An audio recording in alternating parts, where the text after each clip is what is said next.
রবীন্দ্রনাথ ঠাকুরের কৃপণ। আমি ভিক্ষে করে ফিরিতেছিলেম গ্রামের পথে পথে। তুমি তখন চলেছিলে তোমার স্বর্ণরথে। অপূর্ব এক স্বপ্ন সম লাগতেছিল চক্ষে মম। কি বিচিত্র শোভা তোমার, কি বিচিত্র সাজ। আমি মনে ভাবতেছিলেম এ কোন মহারাজ। আজি শুভক্ষণে রাত পোহালো, ভেবেছিলেম তবে আজ আমারে দাঁড়ে দাঁড়ে ফিরতে নাহি হবে। বাহির হতে নাহি হতে কাহার দেখা পেলেম পথে। চলিতে রথ ধনধান্য ছড়াবে দুই ধারে।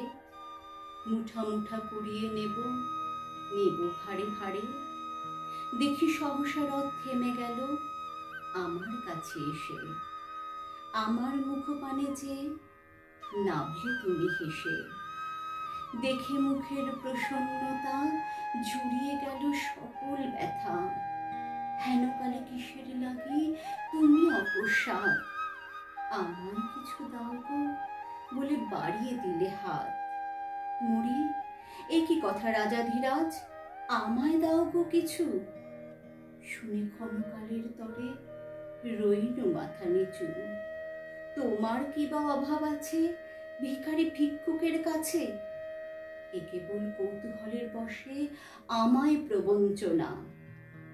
ঝুলি হতে দিলেন তুলে একটি ছোট কণা। যবে পাত্রখানি ঘরে এনে উজাড় করি, এ কি ভিক্ষা মাঝে একটি ছোট সোনার কণা দেখি। দিলেন যারা আজ ভিখারিরে স্বর্ণ হয়ে এলো ফিরে।